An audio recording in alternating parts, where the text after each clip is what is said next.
الثامنة مساء حسب التوقيت المحلي لمدينة أسمرة. موعد نشرة الأخبار والبدء بالعناوين. الرئيس إسياس أفورقي يتسلم أوراق اعتماد 4 سفراء. اختتام منتدى مهرجان إريتريا.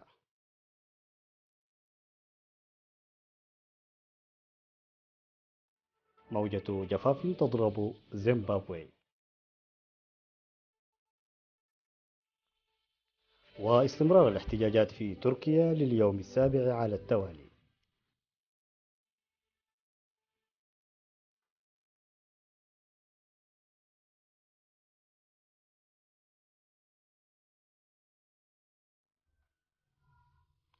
مرحبا بكم. تسلم الرئيس إسياس أفورقي بمبنى هجر في 7 يونيو أوراق اعتماد سفراء فنلندا السيدة آنا بيريتا، والسويد الآنسة أنيكا مولين، وتايلاند السيد إتبورني بومباراكونغ، وإسرائيل السيد إيلاي أنتيبي. وأكد السفراء في اللقاء للعمل بقوة لتعزيز علاقات المصلحة المشتركة بين إريتريا وبلدانهم. وذكرت سفيرتا فنلندا والسويد في تصريح لوكالة الأنباء الإريترية إيرنا عن إجراء مباحثات مع الرئيس إسياس أفورقي حول التطورات الإقليمية، معربتين عن ارتياحهن للتوضيح المقدم من الرئيس إسياس أفورقي. كما أكدا سفيرا إسرائيل وتايلاند على العمل للارتقاء بعلاقات بلدانهم مع إريتريا إلى أعلى المستويات.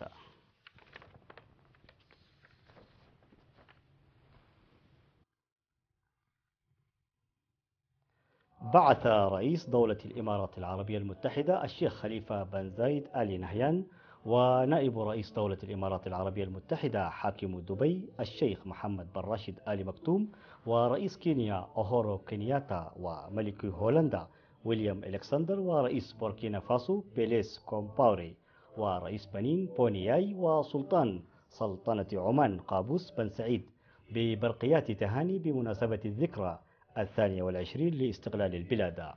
وأعربوا عن تمنياتهم بالسلام والازدهار للشعب الإريتري ودوام الصحة للرئيس إسياس أفورقي.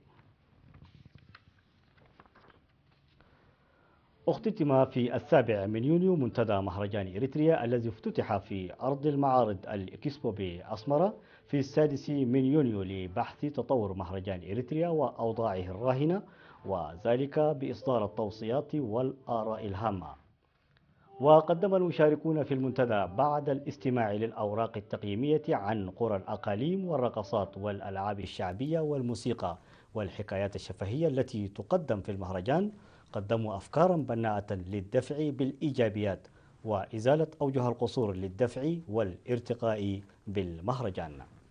وقدمت في المنتدى الذي يعتبر الأول من نوعه أوراق عمل حول دور المهرجان في تنمية البلاد وتطوير السياحة، ومهرجان إريتريا في عهد الاستعمار، وتجربة المهرجان في منطقة الساحل القاعدة الخلفية للثورة، وكذا المهرجان بالنظر إلى تجارب الدول الأخرى، ودور المرأة ومركز التأهيل الفني في المهرجان، بالإضافة إلى ورقتي مهرجان إريتريا في الخارج وتقييم مهرجان إريتريا في الأقاليم. هذا وأجرى المنتدى مناقشات واسعة في 19 ورقة عمل حول تطور وتجارب مهرجان إريتريا، وقدموا توجيهات تساعد في التغيير المرقوب وتطور المهرجان. يقوم سكان مديريتي سجنيتي ب يقوم سكان مديرية سجنيتي بحملة نفير لحماية التربة وحفظ المياه بمشاركة أفراد قوات الدفاع. وأوضح السكان بأنهم ينشطون في أعمال بناء الحواجز والمدرجات وتمهيد الأراضي الزراعية قبل حلول موسم الزراعة، إضافة لصيانة الطرق. وأوضح الأستاذ هبت مريم ميكائيل والسيدة يوردانوس برهاني أنهم يعملون بتفان وتنسيق، داعين إلى الاهتمام بالصيانة الدائمة للطريق المؤدي إلى قريتهم نظرا لانجرافه المستمر بالسيول. وذكر عمدة قرية عدبور السيد إياس أبرهة ومساعد مديرية ضاحية معربة السيد تصفى ميكائيل أبرهة أن السكان ونتيجة للعمل الجماعي يقومون بأنشطة ناجحة.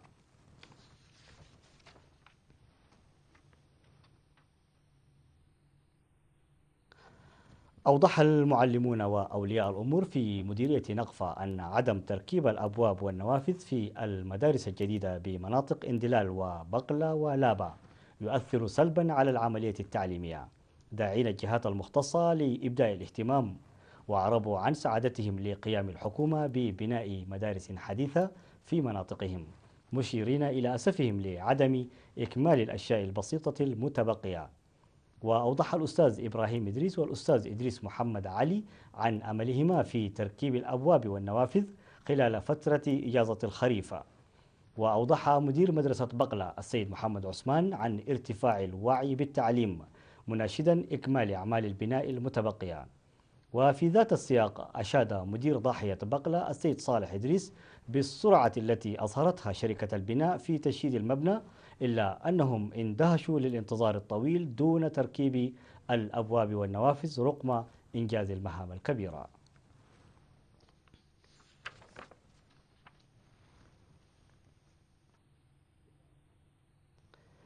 تلقى الاتحاد الوطني للشباب والطلبة دعما من الكتب التعليمية قدمته الجالية الإريترية في مدينة شيفيلد البريطانية.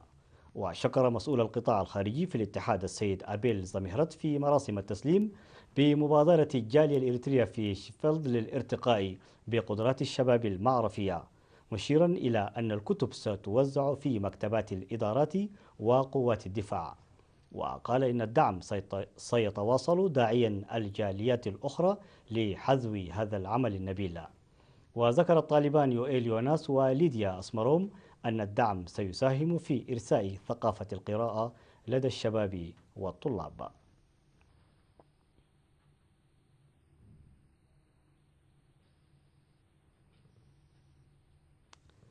فاصل قصير ونوافيكم. وعلى الصعيد العالمي تواجه زيمبابوي موجة جفاف نتيجة إلى قلة هطول الأمطار خلال السنوات الماضية، وتقع المناطق المتضررة في الريف من البلاد. وتشير مصادر حكومية أن أكثر من 1.6 من سكان زيمبابوي أصبحوا في انتظار إغاثة عاجلة، كما أن الأطفال يعانون من سوء التغذية جراء الجفاف.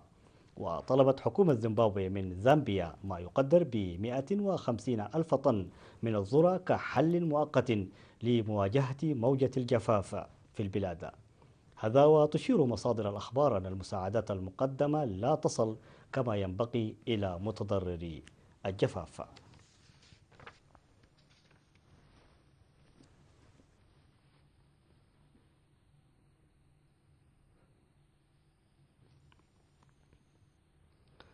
احتشد الآلاف من المتظاهرين الأتراك المناهضين للحكومة في مدينتي اسطنبول وأنقرة انتظارا لوصول رئيس الوزراء رجب طيب أردوغان بعد جولة في شمال أفريقيا. كما تجمع الآلاف من المحتجين في ميدان تقسيم في اسطنبول مطالبين باستقالة أردوغان في أجواء احتفالية سادها الرقص والغناء.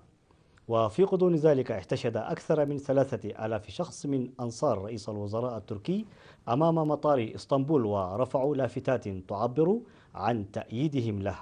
وكان أردوغان قد أعلن تحديه للمتظاهرين، وأن خطة تطوير منتزه تقسيم الذي أشعل شرارة الاحتجاجات ماضية في طريقها. وندد الخميس بالمظاهرات خلال زيارته لتونس، وقال إن هناك جماعات إرهابية تستقل هذه الاحتجاجات، رغم أنه أقر بأن بعض الأتراك شاركوا في الاحتجاجات بدافع القلق على البيئة. وقال إن من بين هذه الجماعات جماعة أعلنت مسؤوليتها عن تفجير استهدف السفارة الأمريكية في أنقرة في أول فبراير، في إشارة إلى جبهة حزب التحرير الشعبي الثوري. وإلى فلسطين، حيث أدت الحكومة الفلسطينية الجديدة اليمين الدستوري أمام الرئيس الفلسطيني محمود عباس في مقر الرئاسة في مدينة رام الله.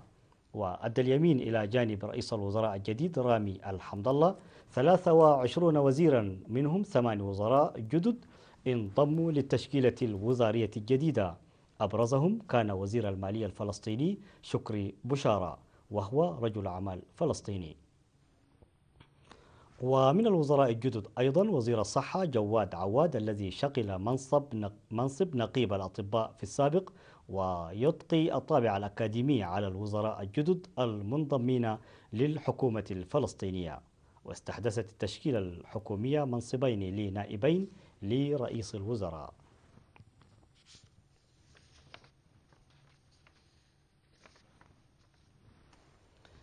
قال رئيس المفوضية الأوروبية جوزيه مانويل باروزو يوم أمس الخميس إن الاتحاد الأوروبي سيرسل مساعدات أخرى قيمتها 400 مليون يورو إلى سوريا وجيرانها، ووصف سوريا بأنها وصمة عار على ضمير العالم.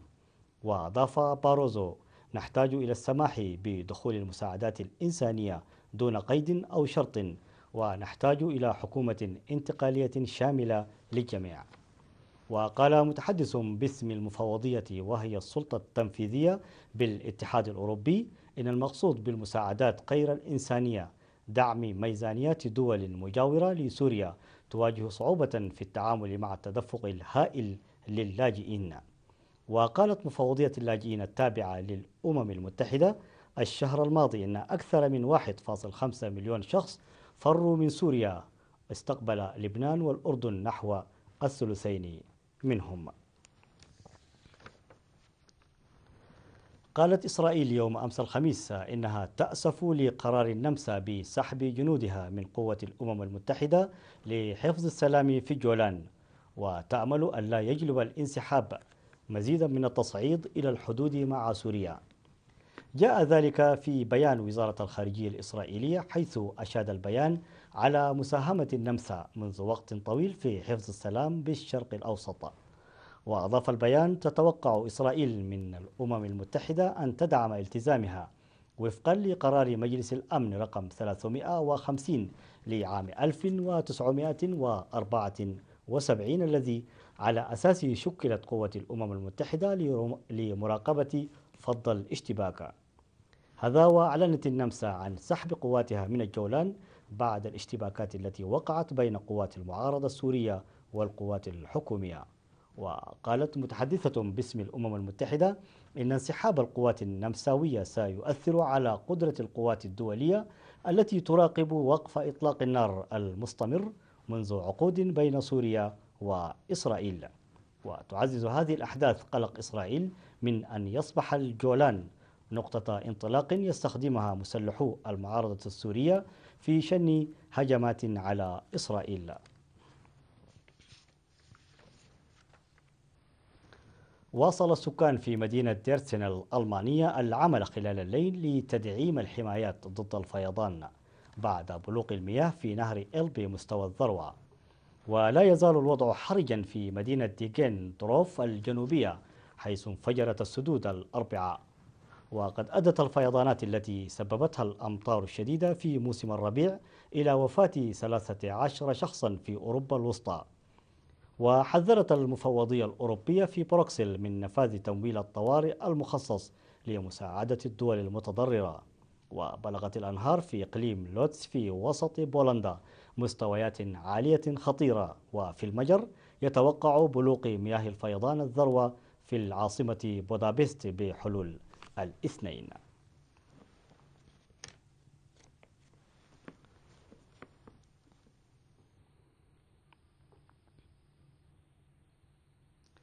نهاية النشرة، شكرا على حسن المتابعة وإلى اللقاء.